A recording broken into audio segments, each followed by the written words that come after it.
I thought some slides would be helpful to kind of go through some of this information. So my name is Kelly Moran. I am currently the Vice President of Experience Research at a consultancy called Geniant.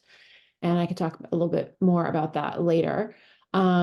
I am an anthropologist by training, and I stopped at the master's, so I don't have a PhD, so you don't need to call me Dr. Moran. Kelly works just great. So when we talk about the work that I do, I sort of describe myself in this manner here on the screen whenever I'm job hunting. I do in-context qualitative research. I do mixed methods, customized approaches. I do consumer and enterprise solutions, and I do workshop facilitation. So those are kind of the big skills that I take with me onto the job market whenever I'm looking. Education-wise, I have a bachelor's in anthropology from California State in Northridge, and my master's is a Master of Science from the Applied Anthropology program at the University of North Texas. I've also got some experience being out in the wild and field. I served in the U.S. Peace Corps for 2 years. I lived in Fargana, Uzbekistan, doing work there in their secondary education programs. And then also during my graduate studies, I got to do a study abroad to Saudi Arabia. That's me in the silly hat. We had visited the Saudi Aramco buildings. We were guests of the government there. And so they wanted to show us around some of their high points. And so they gave us a souvenir hat. But of course, we had to cover head to toe. So I wore the hat even though I had to be fully covered there. Definitely an interesting experience out in that part of the world. I've been extremely lucky with the work that I do as an anthropologist working in industry. I've worked with all of these different companies, not for all of them directly. A lot of times it was as a consultant. So I would work for a company like Geniant, where I am now, and then they would contract with these companies. I did work for some of them directly. So I did work with Google, and I'm going to talk more about that today. I work with Pitney Bowes. Who else is up there? That's a big logo. I think that's it from the one that I've worked with directly. So everything else has been through consulting. So it's really exciting as an anthropologist who works in industry. You can get exposure to a lot of different companies, and it's always interesting to be the anthropologist on site and to be looking at, how do they set up their hierarchy? How do decisions get made? What sort of environment are they in? How are norms communicated? All of these things are assets to me and when I go in as a consultant, because I have this skill of already, looking at groups and understanding how they function together. So the really kind of interesting part that a lot of people ask me about is, what was it like being an anthropologist working at Google?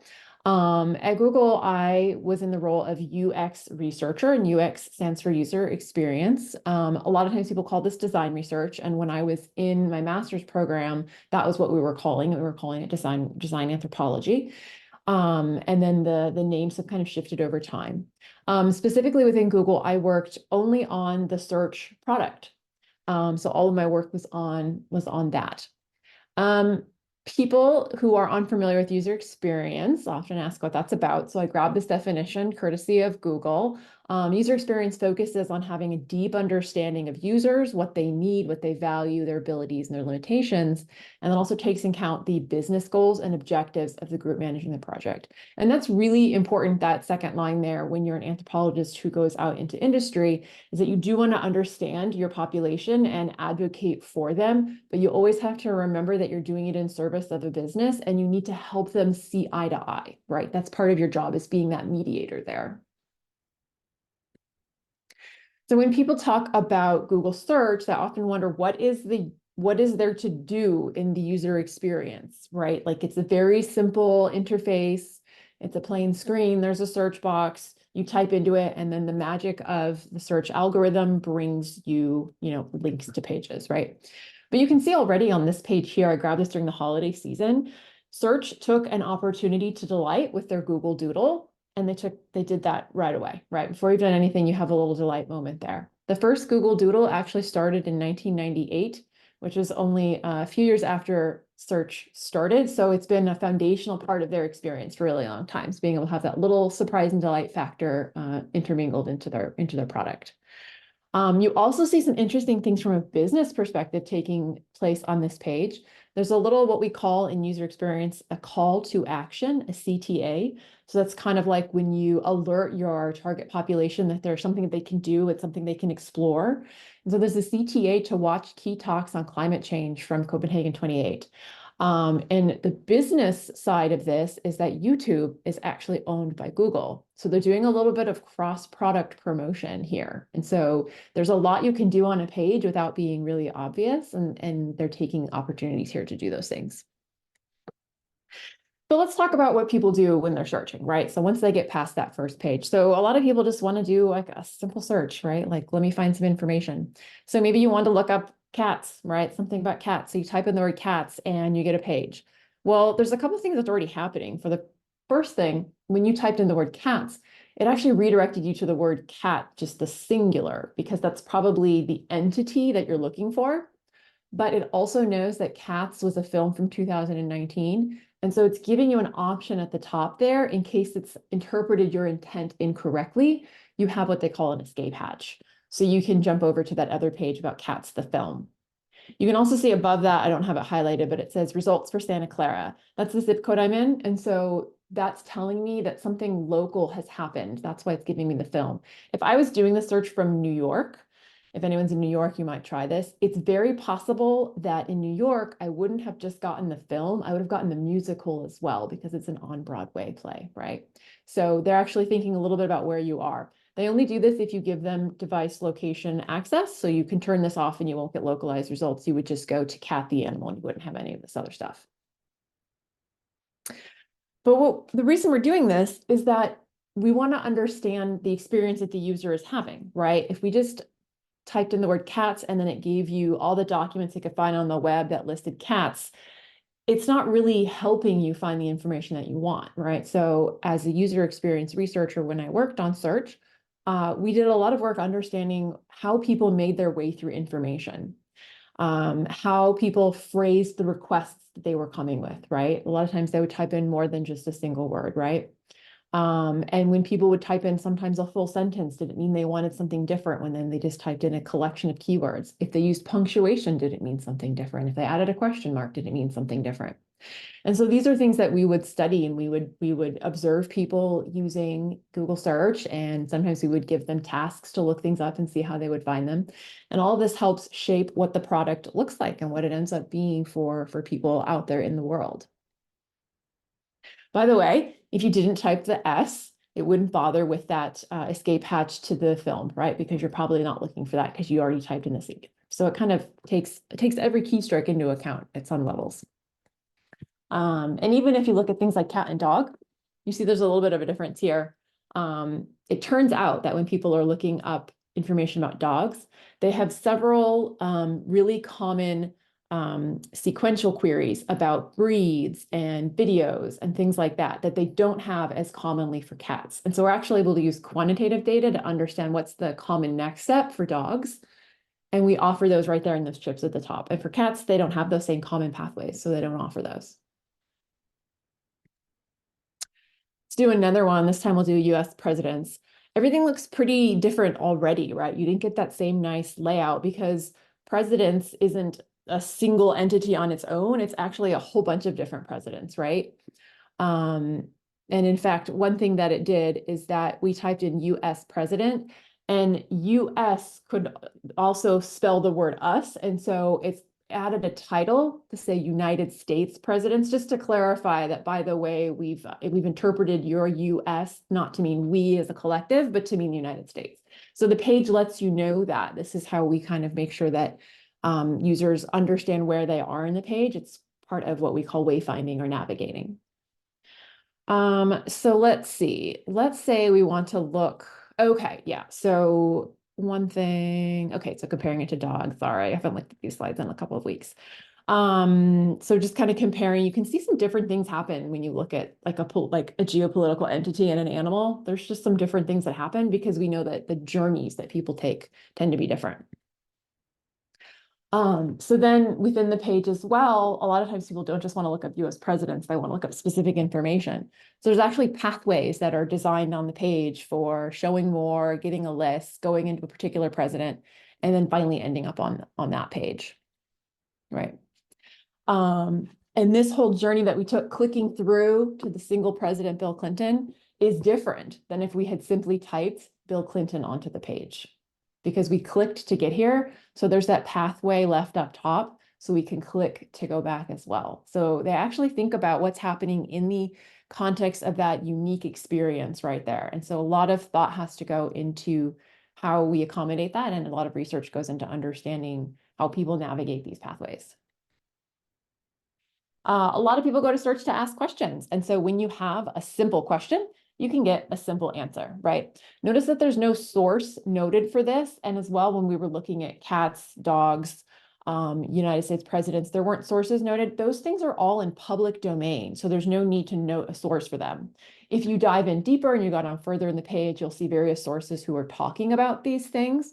But just to give you that top information, this particular information here is not in any kind of dispute. So you don't need the source, right? And what source would you even put for Bill Clinton, 77 years old? His mother, right? Like there's no need to cite anything particular for this. But things get more complicated when you ask a complex question.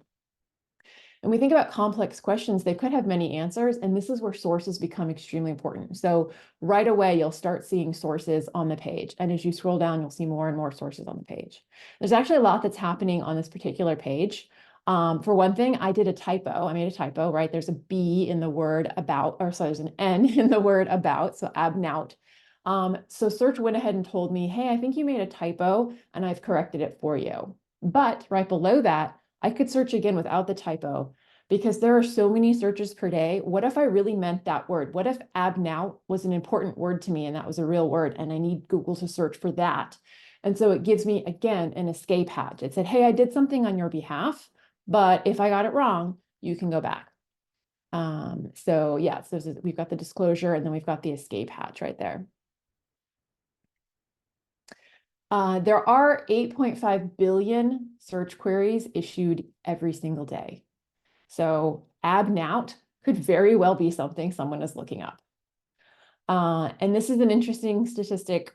With all of those queries, only 15% of them are unique, as in things no one has ever typed before. The rest are all things human beings have typed before. So looking more at this weird bump on my arm question, this is where scrolling down the page becomes really important, because you might have all kinds of other things that you need to look at and understand. And so there's a lot of additional ways to get to sources and get to information. They even give you some suggestions when you're typing to add things like Reddit. They found in Google search that a lot of times people will add Reddit or other fora names on the end of their search queries because they don't want to get to medical websites. They want to get to people's experiences. Of course, it's important to be able to get to a medical website if you want to, but for people who are looking for, I want to hear someone's human experience about dealing with this problem, they want to be able to indicate that. And so search noticed that people were doing that a lot, and they said, hey, if you want to just get to Reddit and hear people's experiences, you can add this word on and we'll give you all of those things. So there's a lot of stuff that's considered in helping people get to information more quickly. And then on search, we also have what we call rich experiences. So if you're looking at movies or recipes, those pages are very carefully designed for the experience of looking for a movie near you, finding theaters, looking up the ratings information in the show times, and then the recipes. They're helping you to drill down into particular ways to prepare something, various ingredients.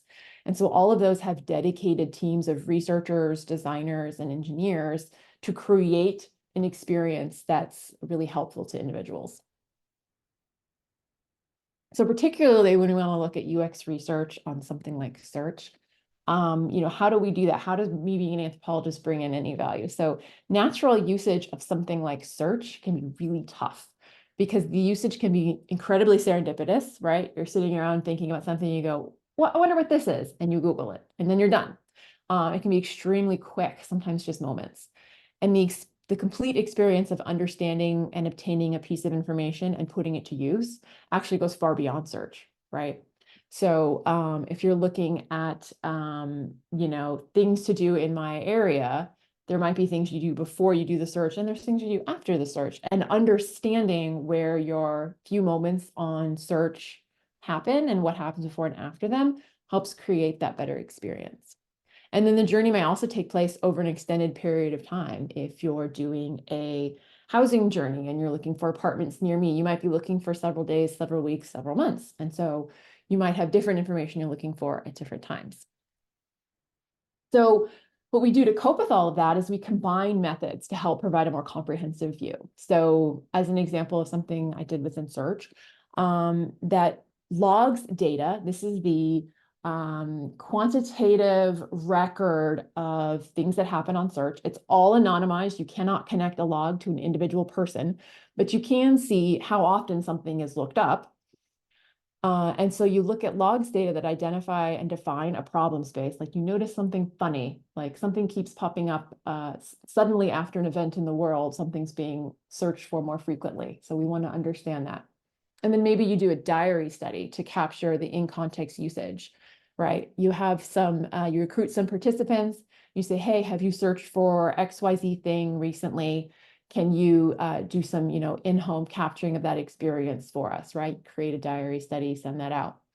And then maybe you do some in-depth retrospective interviews, right? Because watching people search in real time can be sometimes, disruptive to them. So you might say, go ahead and capture it, document it for me in a diary, and let's go back and go through that together in a retrospective, right?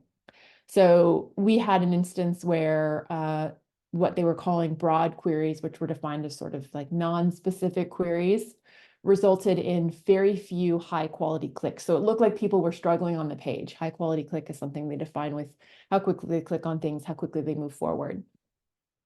And these non-specific broad queries just didn't seem to be doing well. So we did diary studies to collect a bunch of queries that people were doing. We said, hey, every time you do a Google search, take a screenshot for us and just send that in, right? Just send that in your diary. And then we went through and we identified the ones that we thought fit our criteria, which ones were non-specific broad queries. And then we talked to just those individuals who had done several of those. So we were able to help identify individuals who were doing this type of searching behavior, because self-identifying is difficult. If I said, how many of you frequently do non-specific queries on Google search? You probably wouldn't raise your hand. Most people don't self-identify or reflect very much on the particular ways in which they search. So we use these diary studies to identify them ourselves, and then we talk to them in those retrospectives. So we can see that even something that looks just as simple as the humble search box takes a lot of work and understanding to make it bring forth a product that people use every day in their lives and is a huge part of what they do. Google's mission is to organize the world's information and make it universally accessible and useful. And so this is where the user experience comes in, where we take Google's mission and we take the user experience and we help those meet in the middle.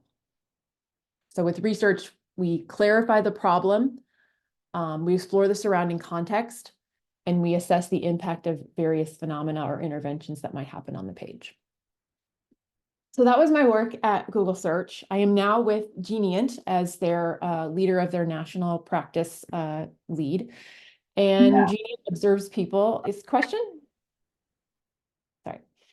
Likes to observe people where they live, work, and play. They work particularly in consumer and employee experiences.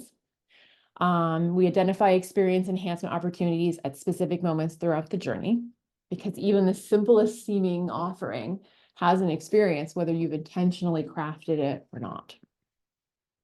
And so that's kind of my whirlwind tour of using anthropology inside an industry setting. I'm going to stop the presentation and let you all ask questions.